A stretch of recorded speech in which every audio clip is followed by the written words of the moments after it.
तुम्ही सांगा कसं जगायचं आम्ही? म्हणून पुरीची शाळा बंद करतोय रे. मग काय करणार?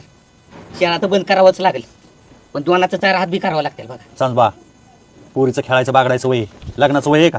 हा, लगेच लग्न करायला निघालाय? लगा 95% पुरीला मार्क मिळेल आणि तू 2चे 4 करायला निघालाय. शिकू दे, मोठे अधिकारी होईल. मला बी वाटतं बापाचं काळीज आहे माझं, पण काय करणार? गरीबाचं वाली आहे का कोण?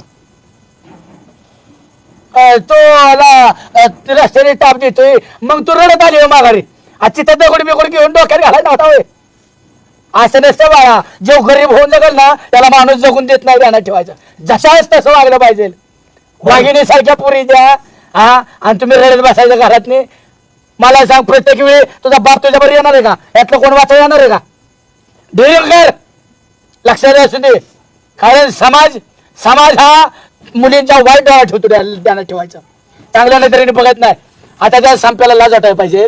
त्याच्या भावाची पुरी आहेच ना, त्याच्या भावाच्या पुरीला असं कोणी ताप दिल्यावर ना. ऐक साजबा, तुझ्या पाया पडतो, तू शाळेत पुरीला पाठव. अरे ऐकून घे. आणि सायले, काय सायले नाव आहे ना, सायले डेरिंग कर, डेरिंग धार लाव. बघ तुला सांगतो मी, पुरी द्रौपदीचं वस्त्रहरण करत असताना भगवान श्रीकृष्ण वाचवायला 10वा गेला. तुमच्या मदतीला जाताना ह्यातलं कोणी येणार नाही. त्यामुळे तुला सांगतो, मला एक कविता आठवली. कविता, उठो द्रौपदी वस्त्र संभालो, आप गोविंद आएंगे. कब तक आश लगाओगी बिके हुए अखबार से, कैसी रक्षा मांग रहे हैं दुशासन दरबार से. जो खुद लज्जाहीन पड़े हैं वो क्या लाज बचाएंगे. उठो द्रौपदी वस्त्र संभालो, अब गोविंद आएंगे. कल का अंधे राजा आज गूंगा बहरा भी है, वोट शिल्दे है जनता के अब कानों पर भी पहरा है. अब तुम ही कहो तुम्हारे आंसू किसको क्या समझाएंगे. इसलिए उठो द्रौपदी वस्त्र संभालो, अब गोविंद आएंगे. छोड़ो मेहंदी मुझे संभालो, खुद ही अपना सीन बचा लो.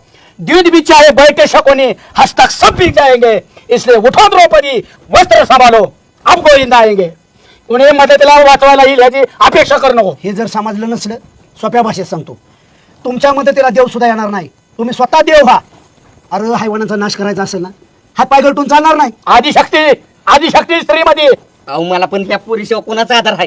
मी कोणाकडे उद्या याला काय झालं तर कोणाकडे बघून जगायचं? हे बघ, बाप म्हणजे बाप असतो, ए. वाघाचं काळीज असतं. साहेबा. पुरीमध्ये शक्ती, ताकद, धैर्य निर्माण सोडून तू खुशाल पळपुटे सारखा. सांजबा, संजबाला 2 मिनिटं आत द्यावा, आपण सायली संग बाबा. सांजबा, आर्यने सांगितलं आम्ही त्या संपत आबाला पण बोलावलं होतं, बरोबर. पण त्याची भाषा जरा वेगळीच होती.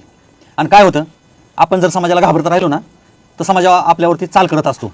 पण आपण घाबरायचं नाही, धीट आणि पुढे सामोरं जायचं, उभं राहायचं, संकटाला सामोरं जायचं.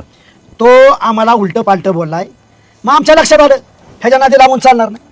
संजबाला तुम्ही आत नाही, पाठवा. सांगतो. सायली संग बोलू मला ऐक. आम्ही चर्चा करण्याचा प्रयत्न केला, उलट पालट बोलला तो. त्याला असं दाखवायचं होतं पुरीची चूक आहे, माझं पोरगं निष्पाप आहे. मग म्हणलं जो चुकच मान्य करत नाही त्याला अपराधी असं म्हणण्यात अर्थ नाही. संजबा, खचायचं नाही. आजपासून जशी तुमची लेख आहे तशी ती आमच्या तिघांची पण लेख आहे. तिचं संरक्षण करणं हे आमचं काम आहे. उद्यापासून तिला शिक्षणाला अडवायचं नाही. बरोबर. जा बाळा, तो बिंदा जा.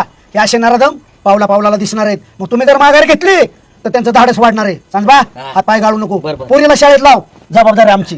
चालतंय की चालतंय. एक फोन कर, आम्ही तिघं 5 मिनिटाला हजर आहे. कुठं तुला संकट येऊ दे. सायले, रडायचं नाही, लढायचं. आणि तुझ्या संकटात आम्ही सामील आहे. तू काळजी करू नको. काय करायचं, कसं वागायचं आम्ही सांगतो तुला. आणि मातबर माणूस आहे, पैशावर काय पण करेल. आपल्याकडे बुद्धी आहेत ना, कधी कधी डोक्याने बी चाला शिका. मी खलास करीन ना त्याला. नाही काय चालवत ना आपल्याला. खलास करून काय आज जायचंय का? डोका आहे ना, त्याचा वापर कर. कोणी असल्या भिकाऱ्या नेऊन जायला बोलायचं, खायला लागतं सांगतो. समजून सांगायला पोराला आवर म्हणून. हवा सुभाषराव, मला मान्य आहे तुमचा चांगुलपणा, शांत स्वभाव आहे. मला कुठच्या वाक्यावर रोग तुमच्या आबरू करायला लागला. सुभाषराव बाळू, मी गप्प असं म्हणतो, त्याला पण काय कारण आहेत लागा? अरे पण तुमचा किती अपमान सण करू मी? असू दे, मी सगळं सण करीन, पण माझ्या मित्रांच्या अंगावर होते माझी. असू दे बाळू. प्रकरण गंभीर आहे रामभाऊ. हे प्रकरण व्यवस्थित बाळासाहेब हाताळावं लागलं नाही तर आम्ही तुमच्या पाठीमागं तुम्हाला का धरलं असं आम्ही. ऐका, मला पण मारता येत होतं बाळू. आबा हा धूर्त राजकारणी, कपटी माणूस आहे. तो संजू गरीब आहे, त्याची मुलगी आसराब आहे. तो त्या मुलीची बदनामी करेल, आणि मुलीची एकदा बदनामी झाली ना, ही झळ कधी संपणार नाही. सांजबाला आधार द्यावा लागेल रामभाऊ आपल्याला. म्हणून बाळू